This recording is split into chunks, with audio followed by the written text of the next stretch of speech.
People don't go to Kickstarter to sniff around. They don't go there to shop. They go there because they're interested in something. And it's a self-reinforcing experience. They go there to convert. They go there to back something. And so as a consequence, they're so much more likely to do it. So then we started talking, how do you take the best of that and recreate that in an e-commerce experience that goes outside of the world of crowdfunding? Crowdfunding has been around for centuries, all the way back to the 1700s when Alexander Pope was looking for resources to publish his book. So what was a guy to do? He turned to the people. In return for their generous funding, his supporters were promised a shout out in the manuscript and would receive a printed copy of his book.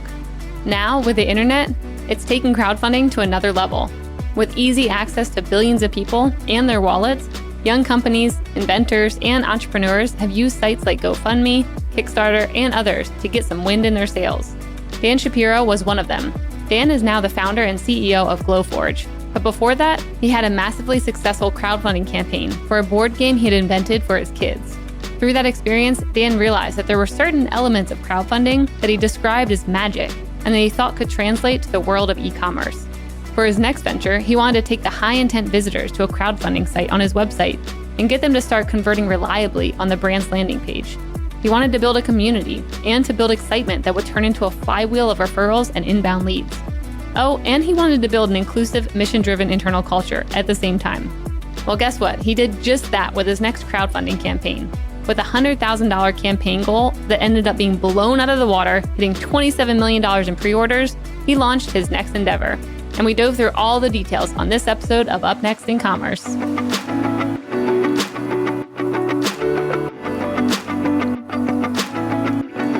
Really quick, I want to say thank you to our awesome sponsor, Salesforce Commerce Cloud. And I'm going to allow them to give you the inside scoop into some of the findings from their most recent State of Commerce report. Hi, this is John from Salesforce. Did you know that companies of all sizes and industries power their digital customer journeys with Commerce Cloud?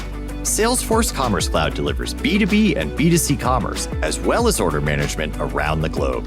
And with Commerce Cloud, you can engage with your customers anywhere and personalize interactions everywhere. Scale and innovate with ease and drive some serious growth for your business. And speaking of innovation, we recently surveyed nearly 1,400 commerce leaders and analyzed the consumer shopping and business buying behavior of more than 1 billion customers worldwide. And we uncovered emerging trends that will influence how companies can be successful and stay ahead in this ever-evolving landscape.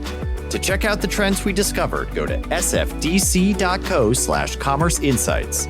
That's sfdc.co/commerce insights, one word. Before we dive into this episode, I was hoping you could please subscribe, rate, and review the podcast. It helps spread the word about the show, and I would really love it. So please let me know how I'm doing and give me a rating, give me a review. Let us know. All right, enjoy the episode.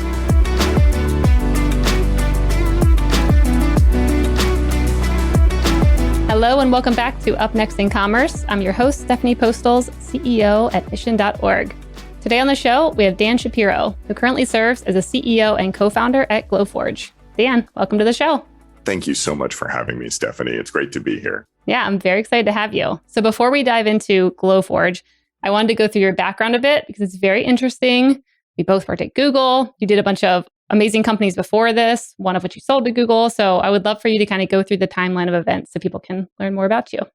Oh, sure. Well, I came out of school with an engineering degree and spent a while at Microsoft working on Microsoft Windows.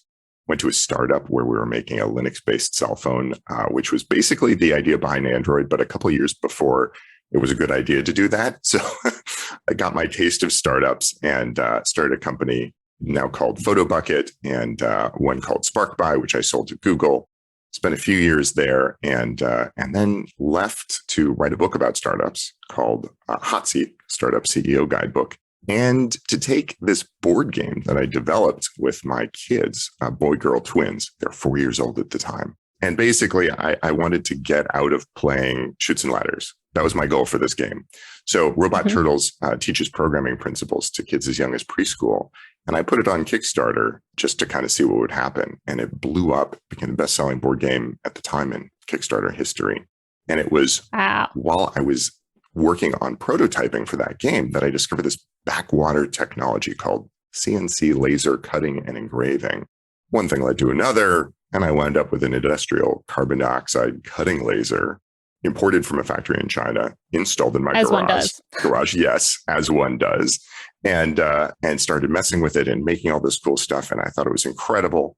I brought a parade of entrepreneurs through the garage who I'd known through various things. And as luck would have it, a friend who I'd lost touch with, I reconnected, and it turned out he had spent the last year since he sold his previous company in his garage building a laser cutter from scratch.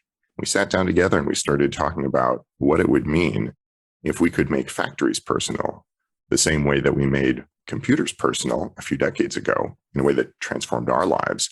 What would happen if we could seize the means of production from industry and bring it home the same way that we brought home data centers so many years ago? That's when Glowforge was born. So what kind of things did you make in the early days that are memorable where you're like, whoa, I didn't even know you could make that, and or like impressed with yourself? That was exactly it. I was like, I can't draw.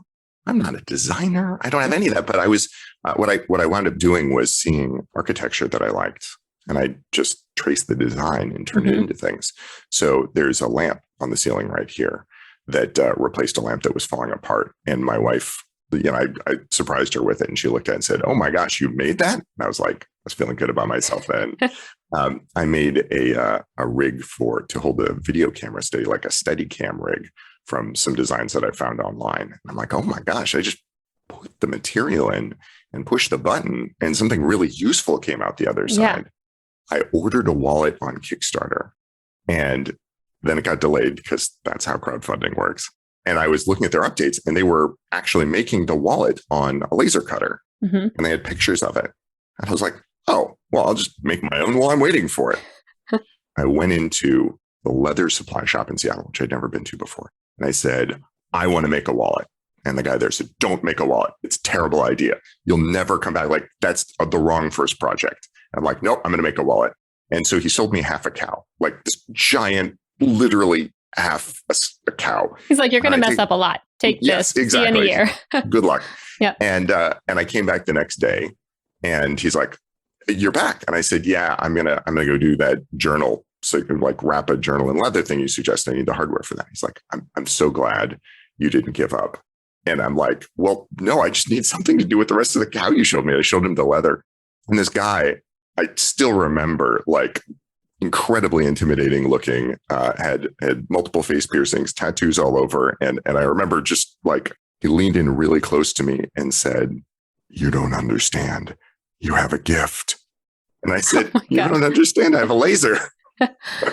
Wow. And so I still have the wallet. It's a great wallet. And that was kind of this freeing moment, like, oh my gosh, you can create things, and the world feels different when you can make stuff. The kids sat me down. There were 6 at the time. They said, Daddy, why won't you print us an iPad?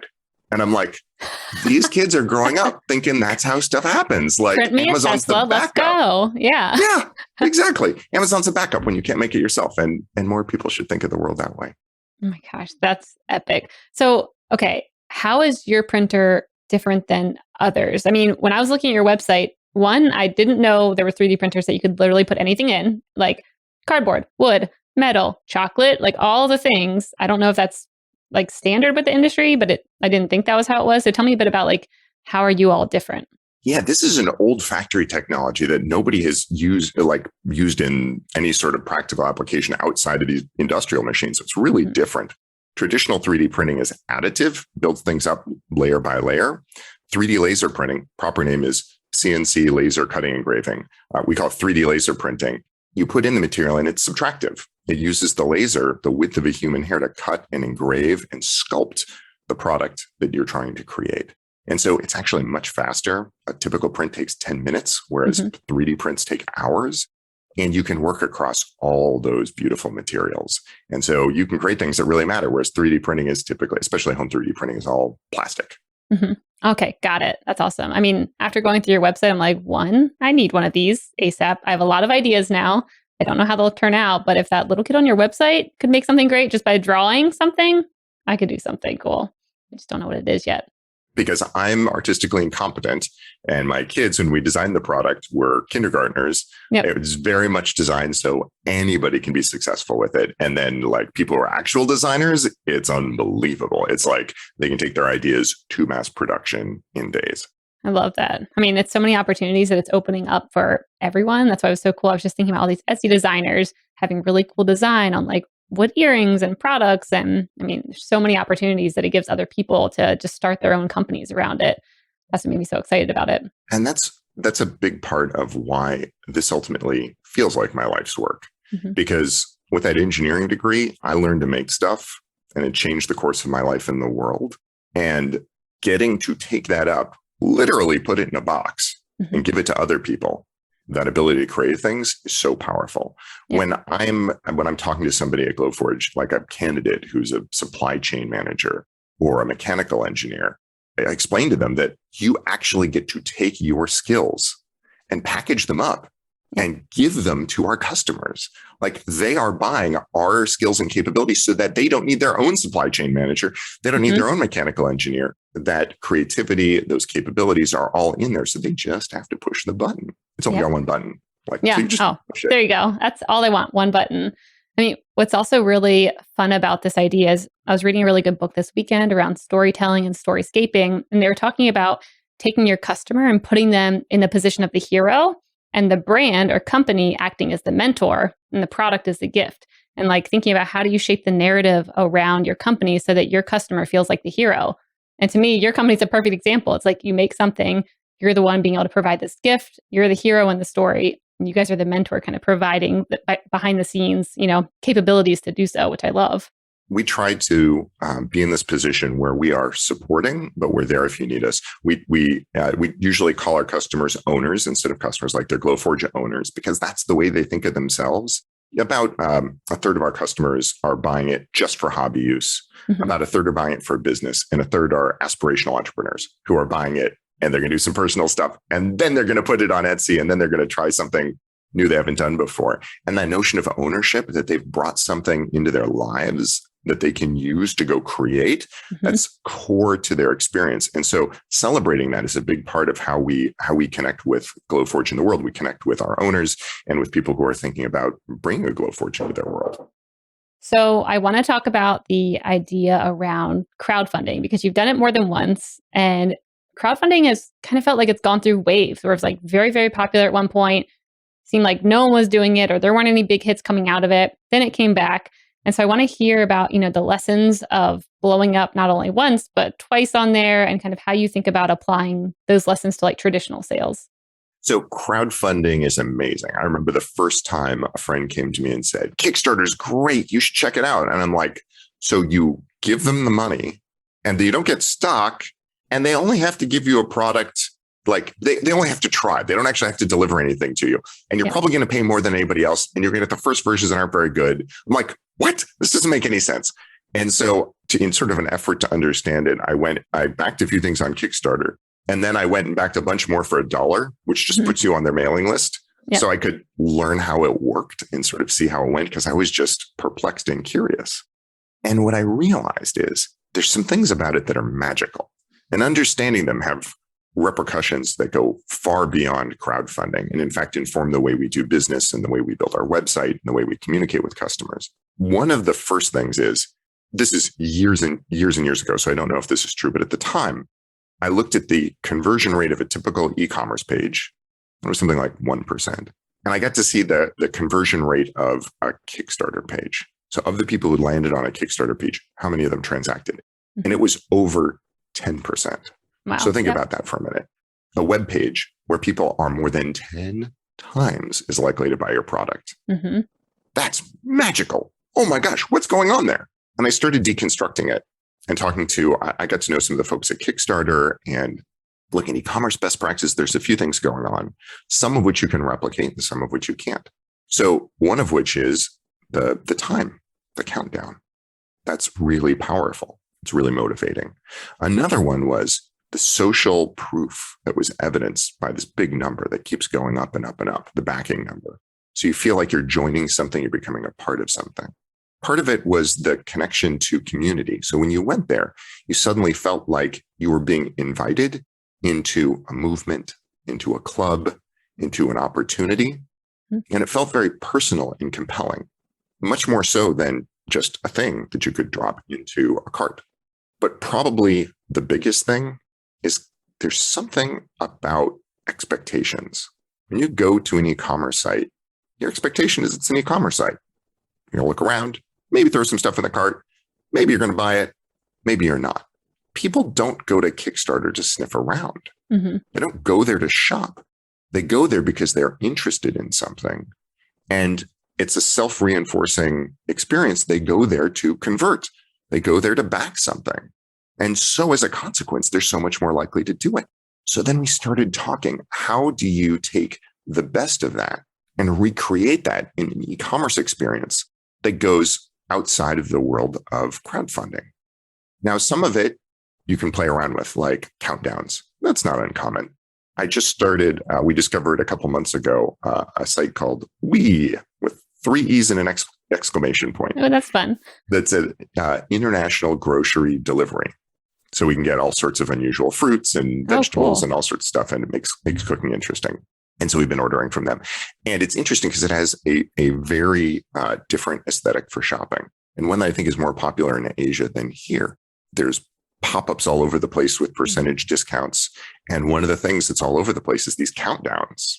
Like you have 4 of 4, discount things left to do. There's this much time left. And that notion of time pressure, I mean, we've all seen it all over. In the case of this site, they make it fun. In the case of Kickstarter, they make it part of the story. Mm-hmm. However it works, there are ways there that you can pull that in. That's not actually something that we integrated into our site, but it's something we've thought a lot about. Ultimately, we didn't think it worked with the aesthetic. But on another side, the notion of a big number that's counting upwards, that is something we pulled into our site or about to. I know there's actually just an update that we planned. I can't remember if it's live yet, where we show the number of things people have created. Oh, that's a good one. Because if we're talking for an hour, thousands of new things are going to come into this world. Mm-hmm. People are printing millions of items a month. And so that explosive creativity, people converting Amazon boxes into furniture, people personalizing their iPhones or their chocolate bars, like what have you. That explosive creativity is so powerful for what we're doing. So it's a piece of that, oh my gosh, I'm a part of something big and vibrant and alive. Yep. And inspiration. I'm sure people want to submit what they're making and be able to show others. And then, I mean, that's how even going on your site, I'm like, oh, I could do that. And now I'm having other ideas because I'm seeing other people's work who are much more creative than me. So there's your sense of community all around that as well. It's so true. The process of making things is inherently extroverted. People don't print something and then keep it to themselves. They gift it, they share it, they show it, they sell it. And so working with our owners to go harness that energy and create a positive flywheel where they're sharing and they're excited and we get to celebrate them and we get to show the amazing stuff they're doing. And then they love that and in turn are willing to share what they've created has been incredibly positive. There's one other thing that we built out of this that was really important to us. We have an internal philosophy. We'd rather give $1 to our customers than to an ad network. So given the choice between buying a Google ad with $1 and sending that $1 to a GoForge owner, we'd rather do the latter. And that's why the first major marketing campaign that we created, it was really the first marketing campaign we created, was our referral program. Kind of a bog standard referral program. If you use the referral code, then the person who uses it gets a discount. And the person who gave the code gets either cash or GoForge materials, their choice of either one. And folks have done this before. Dropbox sort of famously did it. And a lot of those programs don't really catch hold. What was so powerful about ours was that people were looking for an excuse to talk about it anyway. They're so proud of what they created. They wanted to have that conversation. And so by giving them a framework where they could say, oh gosh, and if you want one of these, actually, I can give you the best price that exists in the world. We have an unspoken, but we've never broken it. I think it's unspoken. But we have a commitment internally that we'll never price our product below that referral discount. Mm-hmm. That referral discount is the best possible price. So if you go to glowforge.com/FOD, which is friend of Dan, you get my referral code and you get to see, you actually get to there's my picture there. So everybody can have their picture and you can see their landing page and see that the thing that person bought, that's something that you want to, and get the best price that's available on the internet. And it's easy to incorporate that in conversation. Did you guys take any twists on the referral program, or you added anything different, or like maybe having people upload, here's my referral code, and then here's a few things that I made just so you can have reference to it? Or like, how did you guys think about kind of making it, uniquely yours? We played around with it around the margins so far and actually have talked about doing exactly that. Right now, you can't. It has room for your picture, but not a personal page. Well, that's very much on our work list. But we played around with things like we increased the referral payout from the initial code. We made the referral code depend on which version you got. So if people buy the more expensive one, there's a richer reward. And played around a little bit with some elements to just make it a little more engaging and fun. There's a thermometer that you fill up as you go, and you get emails from our team as you cross certain thresholds. There's a limit of 10, but if you get 10 referrals, what actually happens is one of our team members will reach out personally and say, "Oh my gosh, it's amazing. Like, what are you doing? How's it working for you?" And then can go uncap that so you can keep earning. And we have folks who are earning tens, and in at least one case, I think we've got somebody who's earned over $100,000 in a year. Wow. But not the way you'd think. It's not by being a celebrity or by spamming the internet or anything else. They actually just make YouTube videos about what they're doing, and they hang out in the comments, and they hang out in Facebook groups, and they answer people's questions. We talk to customers regularly, and I was just watching a customer interview yesterday, and somebody said, "Oh yeah, last year I probably made 150 videos for one person." Wow. And so somebody will ask a question and he will just flip on his camera, record a 2-minute answer. "Oh yeah, if your goal is to engrave glass spice jars, here's how you do it." And he'll pull out the tray of his Glowforge, put the spice jar in, and show the set focus button, which is the 3 things you need to do, and then engrave a spice jar. He'll take 5 minutes to do it, and then he'll send that video to that person. And then if that person's like, "Oh, I'm super stoked," in many cases, they already own a Glowforge. But if not, they're probably going to use his referral code in order to go buy one of their own. So we have our owners who become our ambassadors into the world on an ad hoc basis. And believe it or not, as a result of this, almost half of our sales are last click attributed to a happy customer. Wow. And that means, basically all of our customers are probably touching an existing owner at some point, but we can directly last click attribute almost half of our sales. That's impressive. I mean, it also just goes to show the power of micro-influencers and how, you see a lot of brands going after huge celebrities, but especially in the DIY market. I mean, YouTube and the smaller channels and the smaller Instagrams probably could have much larger rewards, and also having those long-term keyword type of searches of how to engrave a glass jar or something, that could actually find a lot more traction than going really big to the top, the biggest celebrity you can find. Absolutely. I'm not going to be sad if a major celebrity wants to go use their Glowforge on air. Chip and Joanna, come on. Yeah. But at the end of the day, the Kardashians are not our path to success. It's people who really fall in love with the product and can authentically talk about what it's done for them and what it means for them. And frankly, for me, that's so much more gratifying than the pay-to-play world of influencers who hold it up, smile, say something nice, and then move on. Yep. So are there any other lessons from, crowdfunding? I mean, you guys I think you had a goal of 100,000, and didn't you hit 27 million in pre-orders? So I want to hear anything else around that, you're kind of taking away today and implementing in the company. Yeah. And I'll tell you, we had a meeting at the start where we sat down and said, "Okay, well, how big could this really get?" And we said, I'm pretty sure we can get to 1 million, and 3, I think, would be success. And there's no way we would do more than 5. Wow. That is the absolute limit. So 27.9 was a little bit of a shocker for all of us. But when I think about that, I think the last critical thing is the ability to let your customers who are passionate about what you're doing form a community. And I say let. Let is an important word. It isn't shove them together. It's not herd them into a space like cattle and then expect everybody to be friends, but it's making space for that. And honestly, the thing there that made the difference was we had a community forum where people could come in and post questions and talk and everything else. And I was there every day. I spent 1 to 2 hours a day for years in the community forum. Was that on your website or Kickstarter or? Yeah. So we were on glowforge.com. For my first crowdfunding campaign, I used Kickstarter. For Glowforge, we actually ran the campaign off of glowforge.com almost entirely because of that community. Because we did not want to mortgage our community to Kickstarter and then try and have to earn them back. We wanted to own that on our own tools and on our own site and on our own mailing lists and the like. So it was, community.glowforge.com, where we took off the shelf community software without much change and used that so that people could have a forum, a discussion forum. How do you reach awareness for that? Because I'm thinking like, a platform like Kickstarter is there to be able to discover more unknown products and seeing what's, growing quick. And a lot of it is kind of around the FOMO of like, oh, it's about to be filled. I want to be a part of that. I mean, how did you get awareness for new customers to come to your website and be a part of that community and also chip in for the, campaign? So the community was only open to Glowforge owners. So spinning back a couple steps, how did we get people in the first place was profoundly challenging.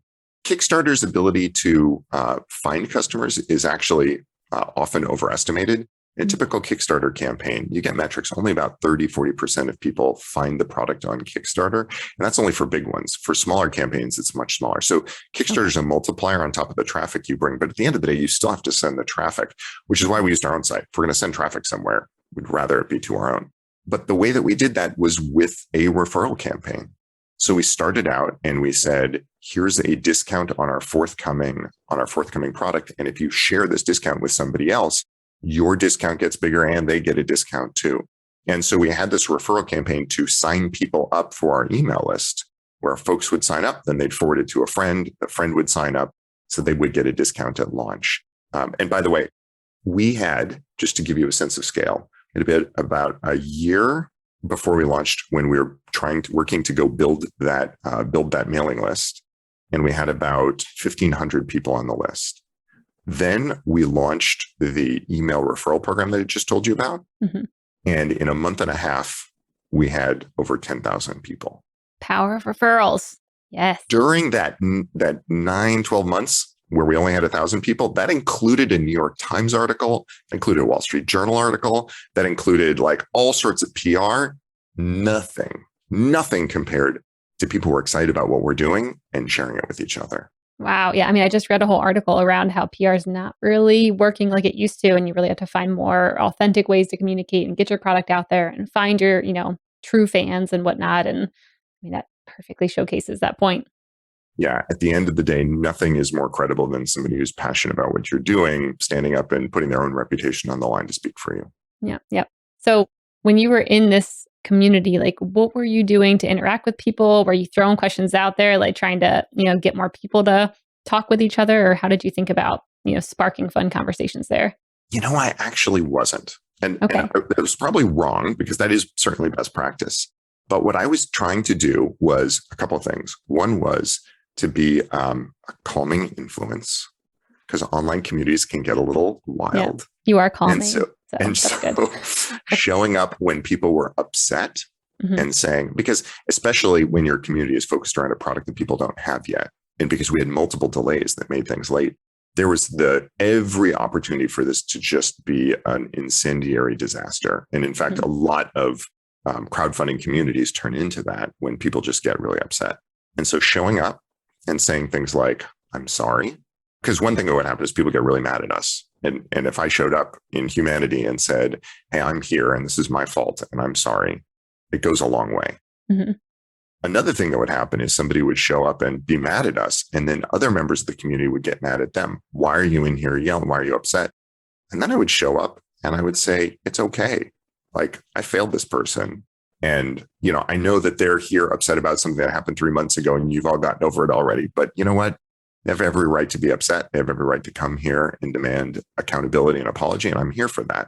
So I'm going to make room for them to be mad at me with everybody else.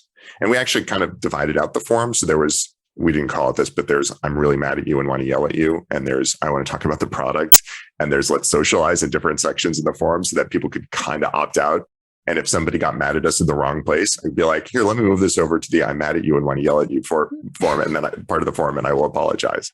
But I mean, I'll tell you very practically, I was just talking to somebody about this. one of the more unpleasant moments was we had a massive delay where we had to move delivery dates out because of a problem with the supplier in China. This is pre-pandemic. And so I hopped on a plane with a couple of members of the team to fly out to China, sent an email from my email to every one of our tens of thousands of backers announcing this, got on the plane, synced my email, and I had almost 1,000 messages from people who were angry at me and at us. And I got on the plane to China and spent the entire flight replying to each and every one personally, got off, found a Wi-Fi connection, sent out 1,000 emails from my plane trip, and then got to go and fix the problem. And that easily could have been the end of our company, because just as those people are passionate and connected and advocates, and they put themselves and their reputations on the line for us, just as easy for that to turn. And people are a lot more enthusiastic about being mad than they are about being happy. True. Yes. I think that was part of the reason that didn't, is because everybody knew I was there and I was taking accountability for what was going on, as well I should have, because it was my fault. Because when you're the CEO, it is all your fault. And I also just think there's room for adding more video into some of those responses, because, someone can't be as mad at you when they see your face. I mean, it's very easy to be mad in an online forum or even an email, but if someone, personally connects with you and tells you the truth, then you can kind of see that authenticity and empathy and all that. It seems like an interesting angle to kind of resolve issues quicker and not let them kind of spiral. Absolutely. We did live streams. We had open houses. I remember somebody drove they drove 8 hours to come to our open house. We had a 30-minute line of people outside our offices. We did whatever we could to make ourselves available, because we knew there was such a meaningful investment of dollars and also time and emotion that we wanted to honor that and do right by people. Ultimately, by delivering the product that they wanted and asked for and making it better than they hoped and dreamed, but in the short term, by just being there. Yeah, that's great. So, I mean, that's a good segue into kind of creating the company and the company values. And I want to hear about how you approach that, scaling so quickly. You've got a ton of orders. I'm sure you had to hire quick. How did you think about building out that company culture? So one of the key things that my co-founder and I talked about at the very beginning was that we're both old white men. And if we built a product for ourselves, we were not going to get very far. And in fact, most of the quote unquote maker world was building products that were kind of by engineers for engineers, and specifically by white male engineers. And the decisions reflected those trade-offs. And we didn't want to build a geeky robot for tech early adopters. That wasn't what we were setting out to build. We looked at the opportunity here to turn the world economy upside down and create a world where it makes more sense to create things where they're needed, when they're needed, and by the people who need them than it does to make something half a world away and ship it across the ocean on a container ship and put it in an Amazon warehouse and stuff it in a cardboard box full of plastic balloons and deliver it to you. Just to go off on a tangent for a moment, I needed a doorstop. And to buy a doorstop on Amazon takes 2 days and costs $7, which is kind of amazing when you think about everything that's involved in injection molding that factory, trucking it over to you. But I printed one myself and it cost 17 cents and it took 2 minutes. And we're not going to succeed in transforming the world if we only appeal to a narrow slice of people. So one of the first things we recognized was that we needed to hire diverse and amazing people in order to make our company successful, in order to represent the opportunity and the owners that we hope to serve. So that was our first, we call them our cultural cornerstones. That was our first cultural cornerstone. The second one was take care of each other. Because once you have people there who are passionate, who are committed, who are excited, you need to think about how you show up for everybody every day. And you create the kind of inclusive environment that works. The third one was delight our present and future customers. Our unofficial company motto quickly became, we have the best customers. WHTQ. WHT.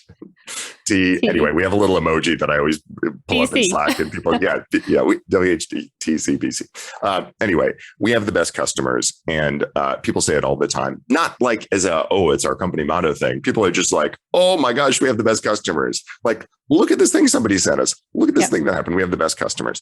So delight our customers, present and future. And then the last one because I hate company values. And I hate the whole like things you put on the wall that turn out nobody talks about them and nobody does them. And they're like aspirational, not real. And that they're not really part of what you do. And I realized that the reason that happens, at least part of it, is because there's always a secret veto, which is a company may have these sort of lofty aspirational values. And then you ask, why are you making this decision? And they're like, to make money. How does that work? And I wanted to give the reality a seat at the table, which is why our fourth cornerstone is build value for ourselves and for our company, that these all are in balance. And when we have hard decisions, they come in the balance between these. But if I look at those, hire diverse, amazing people, take care of each other, delight our customers, build value for ourselves and our company. I set out early on to build a company that not just followed those. It's not like those would box in what we were going to do and our company would do less and be less successful and because of that. But actually a company that was built on top of those, which is why we call them cornerstones, like a company that grew out of them, where the things we did were successful because of our cornerstones. So I'll give you an example. While we were designing the hardware, we had a decision to make. On the one hand, so Glowforge has mirrors. And when you use mirrors to steer the laser beam, and this industrial technology, they've always had mirrors. The mirrors are always difficult to adjust and they get dirty and you replace them. And I remember talking to somebody who had worked on one of these industrial lasers. And he said, I don't get it. Why did you put the mirrors in a box? It's really expensive. The box is made out of metal. It must have been really difficult to design and it keeps them from getting dirty. And I'm like, well, because it keeps them from getting dirty. And he says, but you don't understand. We buy mirrors for like $5 each and we sell them for $75 each. It's a great business. Why didn't you do that? And I said, oh my gosh, you're right. Because like I wanted to explain this to him. But the reason was because very early on, we talked about this and we said, we want to be the company where people are not mad because they have to keep paying to restore the thing they got. Like your razor and razor blades. It's not like you love Schick because you have to buy new razor blades. They keep wearing out. We didn't want to be the company where you had to keep buying mirrors. We wanted to be the company where you were delighted. So you decided to buy more from us. And those things you bought from us bring joy, which is why when we thought about how do we connect with our customers post-purchase, we think about things like selling new designs and selling beautiful materials, things where you love what you're doing. So you buy more of it. Like when you own a Nintendo Switch, and you buy more games and you subscribe because you love what's going on, not because it wears out like a razor blade or runs out of ink like a printer. That's so good. Such a good way to think about that. Yeah. The idea was to design the product itself around what's a product where customer love is essential to our success. I haven't really talked about this, but I have a way to describe this. I call my evil Dan theory. Okay. I don't have a better name for it. If you ever saw the old Star Trek, there's an episode where they all get replaced by evil versions of themselves. There's evil Kirk and evil Spock, and their evil clones are all incredibly selfish and don't really care about anybody except themselves. And it turns out, you can imagine what happens is they run havoc and they shoot things. Because if you've got a warship, which is like what Star Trek is about, there's this big ship with lots of weapons, and then you put selfish people in charge because they just blow everything up and look out for themselves. The values are the only thing that keeps that warship under control. I wanted something different. I wanted a company where even if I was replaced overnight by my evil clone, who was just selfish, they'd run the company the same way because the company was purpose built to be successful by expressing its values. Got it. I mean, how do you go about setting that up? I'm like, it sounds nice to be like, no matter who takes over, they'll know their values and the company will still run well, even if they're not the best person. Like, how do you actually set that up in a way that, kind of puts some bumpers on there and doesn't let it go haywire? So I'll give you some examples. So we created the company around this idea of hire diverse and amazing people and take care of each other. Early on, we weren't paying very well. We're paying average for a startup. And we were incredibly committed to figuring out like how we build this diverse and inclusive culture. Things were going pretty well. And I remember we had somebody call us up out of the blue. She interviewed an amazing engineer, and she worked for about a year at Microsoft and was interviewing with us. She joined the company, and I sat down and I said, so tell me, like, I know you took almost a 50% pay cut to come here. What was it about? And she said, well, here's the thing. You're not a toxic hellhole. And I said, I never thought of not a toxic hellhole as a recruiting, hook. But we were able to attract incredible talent way earlier than we had any right to, because we took care of each other, because we expressed these values, because we prioritized diversity and inclusion. So everybody who came to the company, regardless of their background, was excited to come because of those values, and was excited to take care of each other and be a part of building something amazing and creating a great company, great product, serving our customers, but doing it in the context of a team of people who enjoyed working together and was supportive of each other. And now if Evil Dan shows up, they're in trouble. Yeah. Because if they start just saying, let's cut benefits, or let's institute this sort of cutthroat everybody against everybody, they're going to lose all their talent. They're going to find that recruiting suddenly got a lot harder, and they no longer have access to amazing people who come there for the values. So the values have become an asset to the company that actually helps our business and actually help us acquire better talent faster than if we didn't have it there at all. Got it. I love that. So it's like a bottoms up approach of it's kind of like all the, SaaS models now and tech kind of like getting into all the engineers at the bottom level. And all of a sudden the higher ups are looking and they're like, whoa, we're paying 1,000 different times for this one piece of tech. Like maybe now we should think about it, because all the engineers or all the product managers are already using it and having individual licenses. Same thing here. When people all are kind of enforcing the culture and keeping it going, it all will bubble up if someone new were to pop in and try and go cray. Exactly. And, it's shockingly unusual that we hire somebody who winds up ultimately being frustrated by the culture. But when it does, it happens really quickly and obviously, and everybody around them is like, oh, you're frustrated because you came expecting a place where like you could compete with everybody else and beat them down in order to win. Like none of those tools are here. For example, none of our compensation is based on individual performance, but it's based on the job. So the approach we take is we hire amazing people and we pay them to do amazing work, not we pay them if they do amazing work. So we have a company bonus program, but it's tied to our performance as a company. And so anybody who comes in going, well, the thing that really motivates me isn't being paid well, and it's not competing for achievement, but it's competing against my peers. Like I feel best when I earn more than the person next to me. Those people get very frustrated very quickly. Because the person next to you is like, we are working together to go deliver these things, and then we all win. And you're like, but I want to win at your expense. This doesn't feel good. And so very few times, and I can think of, in the many hundreds of people we've hired, I can think of probably 2 or 3 people showed up. They're like, oh, I thought that was what I wanted, but it's actually not. Mm-hmm. It's bringing back kind of memories from prior companies you and I both have worked at of like, hearing your peers getting certain bonuses and you being like, wait, we worked on the same project together. We did the equal amount of work. Tell me a bit about how your past experience at a lot of companies has kind of influenced how you're designing your company now. If it's important that you pay people differently for doing the same job, it's important that your senior software engineers or accountants or whatever are all competing with each other to see who gets paid the most, then you have to devote a tremendous amount of time and resources in order to do that.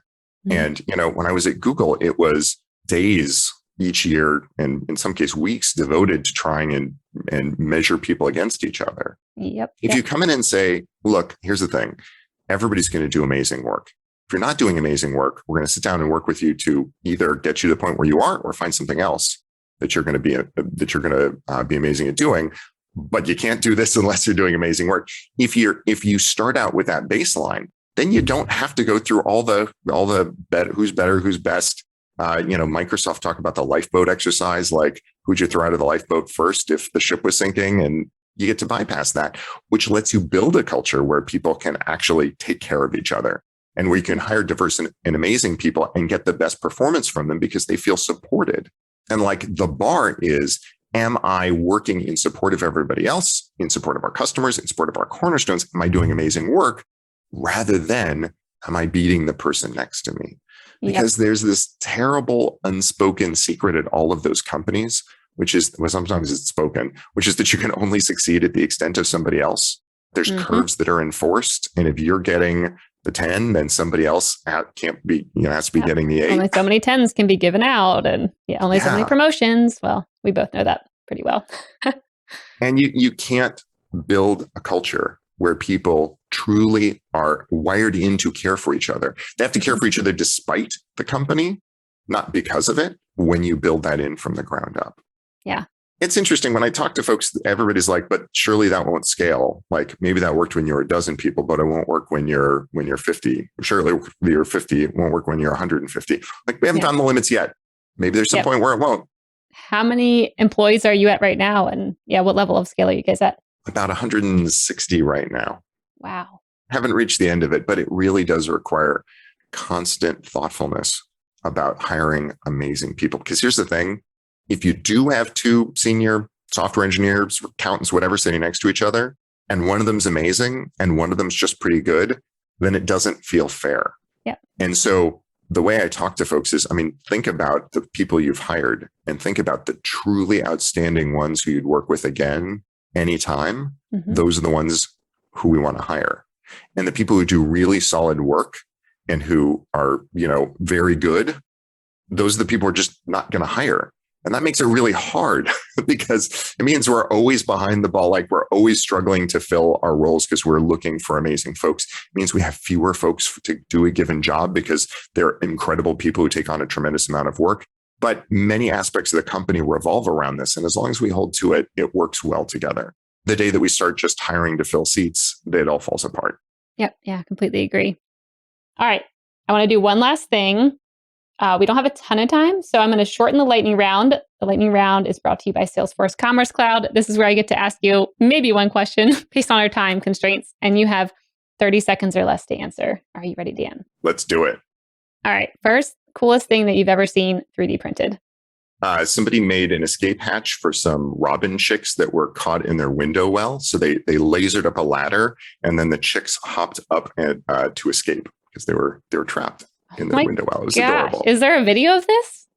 There is. They posted it on Twitter. It's interesting. Their day job was engraving paddles, and it wasn't a WorkSafe Twitter account, so I didn't really link to it. I'll leave to the imagination what kind of paddles and what they were for. But yes, they made an emergency escape hatch for robins. Okay, adorable. That's epic. I feel like that's the only question I need to ask you today. Now I want to think more about that. Dan, you've been an awesome guest. Thank you so much for joining the show today. And we'll have to bring you back for round 2 in the future to hear how the company is continuing to grow and scale. Thank you so much, Stephanie. It has been a pleasure.